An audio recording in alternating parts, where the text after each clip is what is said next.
It's Monday afternoon and I can still confirm that Chelsea are on the pitch at Stamford Bridge trying to score a goal. Welcome to the full match in-depth analysis for Chelsea versus Nottingham Forest.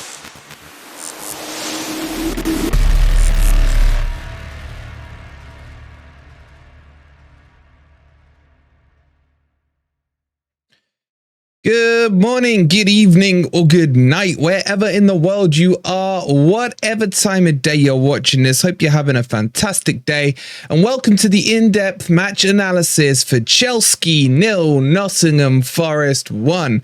In today's video, we will talk you through all those stats and all those things that you guys love. We've got the average player positions, we got the heat maps, we got some clips from the game. We'll be going into the analysis on how exactly Steve Cooper got Nottingham Forest to their first win since January against Chelsea at the weekend. If you're enjoying the content, please don't forget to hit that like button. Subscribe to Forest Fan TV if you are new.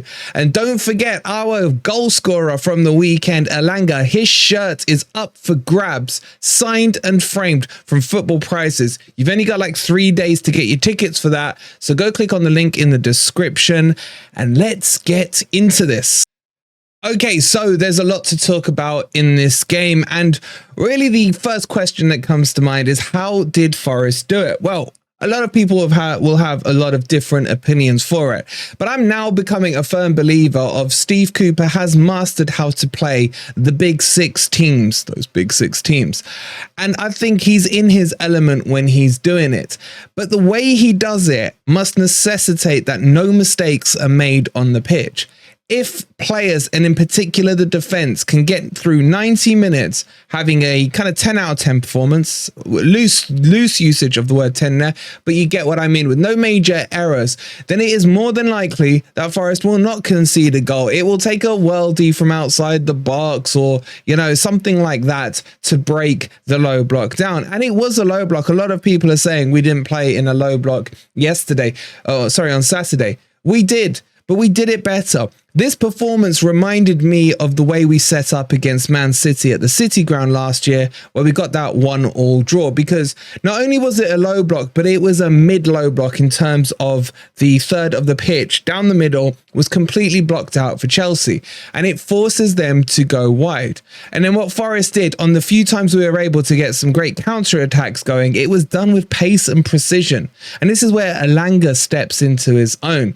Look, we had that fun poll yesterday for a bit of a laugh between him and Brennan, but Elanga does bring a similar element to Brennan Johnson onto the pitch. So it is kind of a like-for-like replacement. Look, no one will replace Brennan Johnson in our hearts. I get that. But taking sentiment out the window, players like Elanga coming in are fine to replace Jono. We can get away with it. So that's one of the things. The other thing is the performance of the defense. Look, Worrell got all the plaudits, and so did Yates at the weekend. Absolutely rightly, they should as well. I thought both of them were outstanding. But the unsung heroes for me were the likes of Owani, who was holding the ball up like an absolute beast up front, taking on Silva, putting him to the cleaner like he has done in previous games. But also Bolly, and when I show you the heat maps, you'll see exactly what I mean. But I want to start first by looking at the average positions, because this will give you a better picture of the tactics behind how Cooper got us over the line. So let's jump into that now. Okay, guys, so I'm going to show you this in two parts. This is going to be the first, not even the first half, but before substitutions were made in the game. And then I'll show you how it finishes up. And they're both very, very interesting to look at. Well, at least if you're a geek like me and you enjoy your stats. As I just mentioned, if you look at Nottingham Forest, you will see that all this area here, down the left and right channel, was left open to Chelsea to utilise. And that's exactly what you need to do when you go away from home. If you look at it, you can almost draw, if you draw a box here down this middle third, it pretty much has everyone in there, minus Aurier and Einar-ish. But you can see what I mean, that this middle third is blocked. And what that forces your opposition to do, if we have a look at the Chelsea map here on the right-hand side, is that they have to go out wide. So you can see they pushed out wide here down the right-hand side, and with Chilwell as well. And I don't know who that is, Colwell maybe, number 26. They were pushing them out wide. Yes, they still had a bit of a block down the middle, but you can see as well, they had the freedom to push right up towards the halfway line. And this in turn creates all that space in behind the Nottingham Forest to expose with the pace. Now, in the first half, I'll be honest with you, I didn't think we were doing it as well. We had a couple of opportunities, but because we didn't have an Elanga on, or if we'd still had a John or something like that, the only real pace merchant we had on the pitch, in my opinion, was Awani. So we didn't get too many chances in the first half. And in a way, as horrible as it sounds, with Danilo getting injured, that did change the dynamics of the game, because that entered in Elanga with his explosive pace and created the opportunities to get those counter-attacking plays going in. But I just want you to have a look at the positions. Here, Worrell was sitting as the anchor of the three. I usually prefer him out on the right. I feel he's more comfortable, but the last two games he's played in the middle. And to be honest, for me on Saturday, best game I've seen him have in the Premier League. I would go that far to say. And then you got Bolly sitting slightly higher, and then McKenna there. This is actually quite a nice shape for the back three to sit in. And then Yates was playing that CDM role, breaking up the play from quite deep. And you had these nice triangles. What you want to see in football is these triangles. Here's our midfield three, a nice triangle between them. Obviously, this doesn't indicate this is where they were rooted to. This is their average positions during it. And then you can see over here, a nice intact shape with the back three. And then you had here Aurier pushing quite high. This is what I didn't like, this Danilo position out here on the right. I actually think I would have liked to seen him somewhere around here, that 28 number. I think that's where we get the best out of him, where he's playing box to box, but playing more through that middle channel rather than out wide. And I felt he went missing. Look, clearly he's carrying a knock. It looks like he's out now with the hamstring, but that for me was probably the one mistake from the initial setup that Cooper went with. And in terms of Chelsea, although they started with a back three, as you can see, you had the two centre backs here, with the third one being pushed up as a left back, which then put Chilwell up here as a left winger, which I don't think really worked. And then you had they had a decent triangle in the middle there with Enzo heading it up. And then sorry, Miss Jackson right here. I mean, for me, he was probably playing a bit too deep and missed quite a few sitters. But what they were looking to do was work the ball here with the wingers and occasionally on the same side here with Chilwell. And you can see they were trying to double up.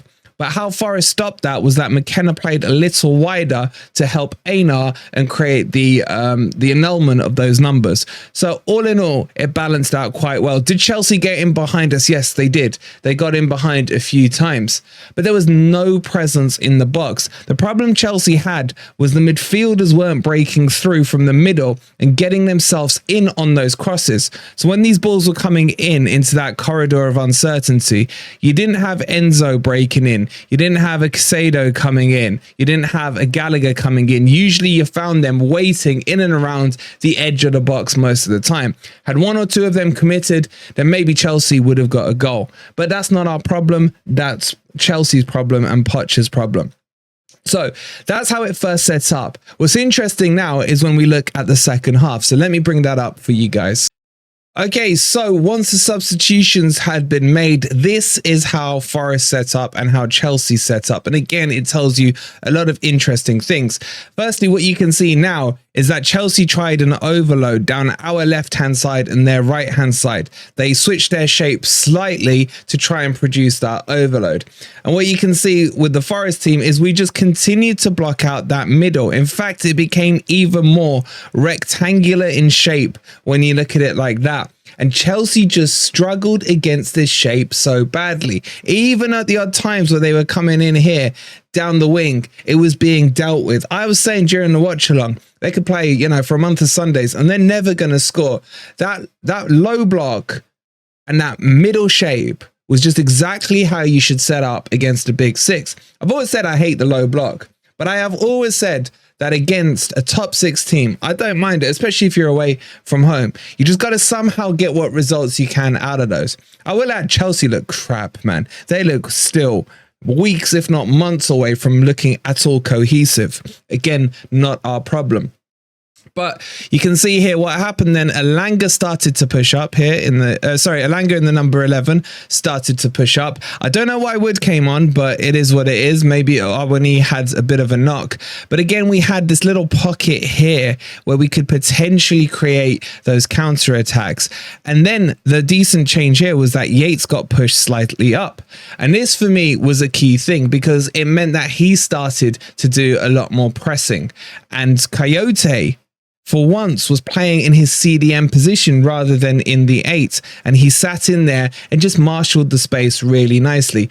Look at the width difference between the Forest setup here and the Chelsea one. So boxy, so narrow, so low blocky, and with Chelsea, they tried to cover the width of the pitch. And the thing was, we were just outnumbering them with men through that middle, and that's what was the kind of key to the success of this game. So really interesting to see how Cooper set up.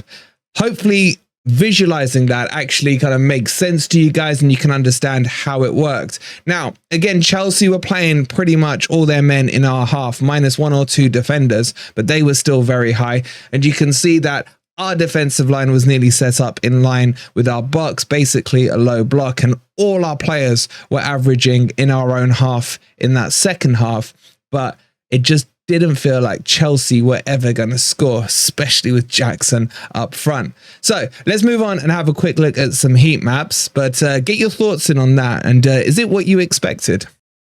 All right, so let's move across to the fun stuff, which is, of course, the heat maps.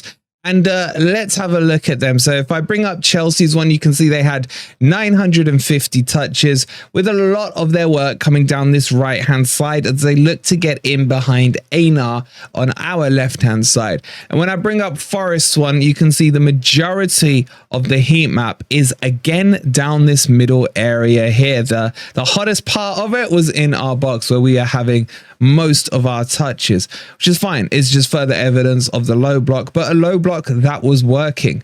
We didn't do anything at all down this left hand side, but there was a bit of kind of momentum here down the right hand side channel and little pockets here in the middle. You can this is the bit that I want to bring your attention to. This clearly shows the area that Forest retreated from and gave to Chelsea. Compare that complete chasm there and look at Chelsea's, how dark it is there. And that tells you that Cooper had set the team up to say, surrender the ball literally up to here, halfway within our own half, and just make sure you're compact. And you can see, if I just move my head slightly, how narrow that shape is in the middle of the thirds, if you're like going across the pitch. So that in itself is the overall heat maps of the two teams. Chelsea had more than double touches. A lot of them were sideways and backward passing, but to be honest, so was some of Forest stuff, and some of it was long balls. But I just want to bring you guys to the attention of a couple of players. Worrell, you can see, very solid as the anchor in the middle. Most of his touches were in and around that penalty spot. He had 31 in total. Bolly, for me, was fantastic. And, looking back at some of the game, I think he still needs more and more credit to be given to him. Again, his touches were in and around the same place as Worrell, but he had 52 touches. But he was also getting wide on that right-hand side. Anytime Aurier would go, he'd be looking to cover that space in behind him. And if you overlap Worrell and Bolly together, you can see it was like a brick wall in terms of the touches, having the touches in and around there. So that looks very interesting for me. In terms of our attacking play, if you look at Awani, he got 27 touches, and a lot of his work was done in and around here. And this is where he was playing with his back to goal, holding the play up and ensuring he was trying to bring players in. So a brilliant performance for him. And then if we highlight Yates as well, 47 touches and a lot deeper. You can see he's playing literally here is the perfect CDM position. Now, I don't think Yates is a CDM. I think he's probably more a CDM than he is an 8. He can mix and match between those roles. But maybe this is a position that we should consider him more for. I know Dino's been harping on about it, and you can see here he was very disciplined in his touches, and when Forest were breaking, he was helping and getting forward. And this was, of course, when Quixote came on, it released him a little, and he was able to start to press the Chelsea players a bit higher up the pitch. So some very interesting kind of heat maps there on the individual side and on as a collective, as a team. You can see we didn't threaten much up here. What's important with this low block is that you have to trust that if you get your chance, you're going to be clinical with it, because the chances will be few and far between. You can just tell just by looking at that map, you know, that you are going to struggle, and you are going to, as I mentioned at the start, have to rely on everyone being disciplined in their roles and zero mistakes. And that's what we got. And this is why Forest won this away match. Okay, just another couple of stats that I know some of you do like the looks of, and these were the aerial duels.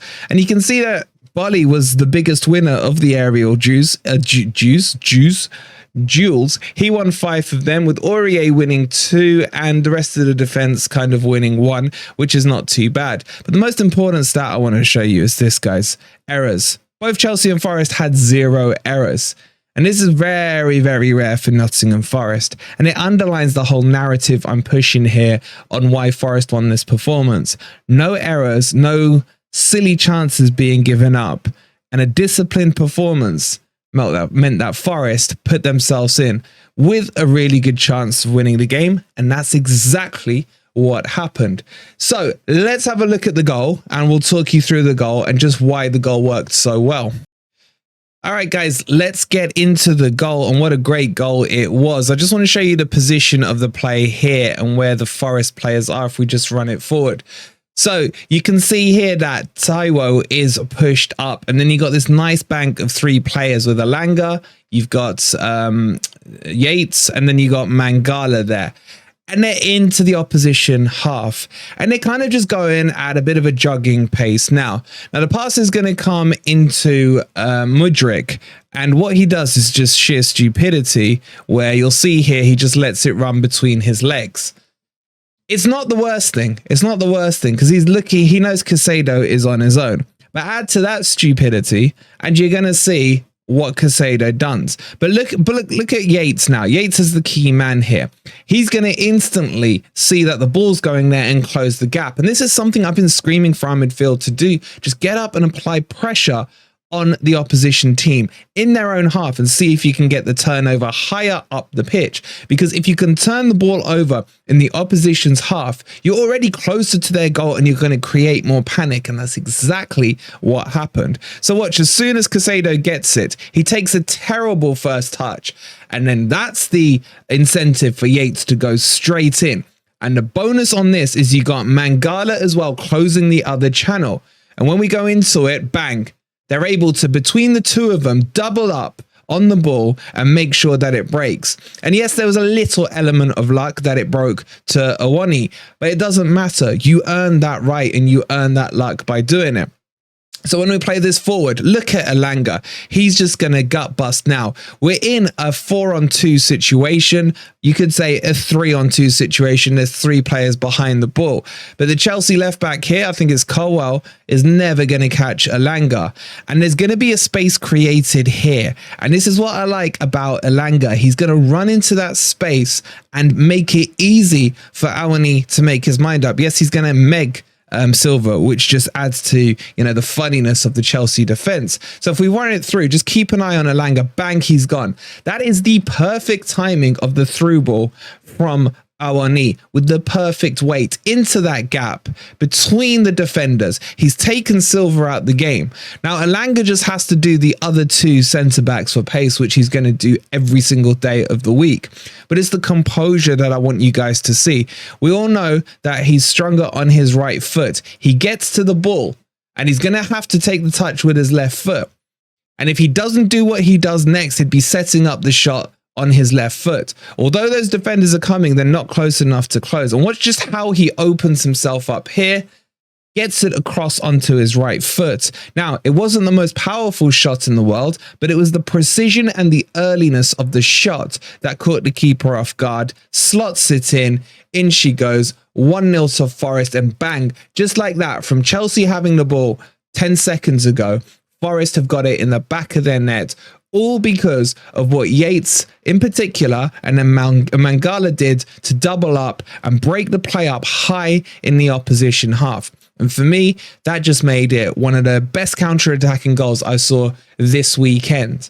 And the finish was sublime. For a guy who hasn't scored many goals, even in his Manchester United career, he wasn't renowned for goal scoring.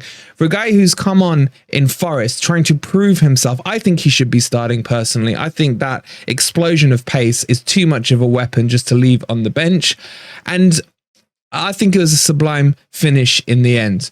And he goes away and celebrates. He does the Awani celebration as well, just to, joke around with him. So you can see the camaraderie there between the two players is growing. And I think those two players in particular, Taiwo and Elanga, have already formed a really good bond on the pitch and some great chemistry.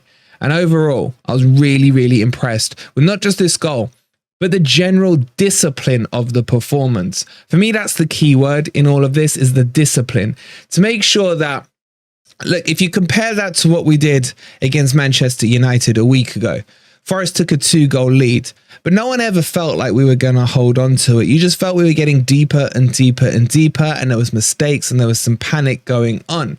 Compared to what we saw this weekend, yes, Chelsea looked toothless up front, but we made them look toothless because we made no mistakes. We blocked out in the middle of that park. We forced them to try and go around the back of us, and they couldn't do it. And as I said with the opening line, they could still be on the pitch now, and they wouldn't have scored. So overall, look, here's my kind of analysis, if you like, on the game.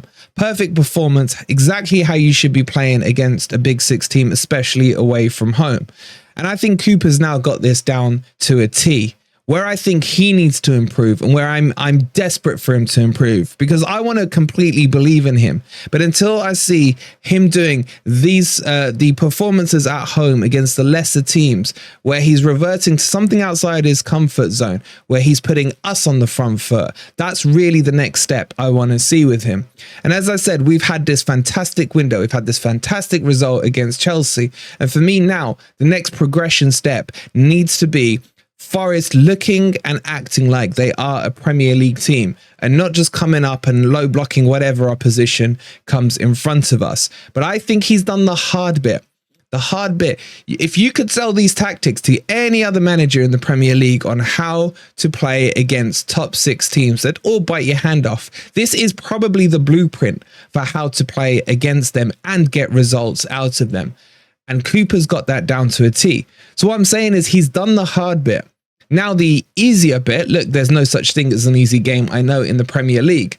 But now the bit he needs to master is how we turn that fortress feeling in the City ground into dominant performances against teams we need to be beating.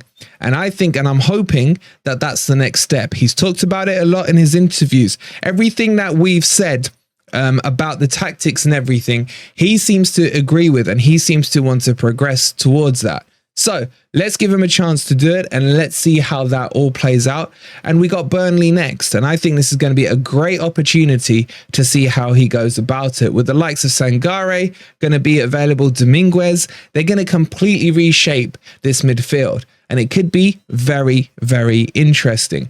But that was your full in-depth match analysis. I hope you guys have enjoyed that. If you have, let me know by making sure you've hit that like button if you haven't already.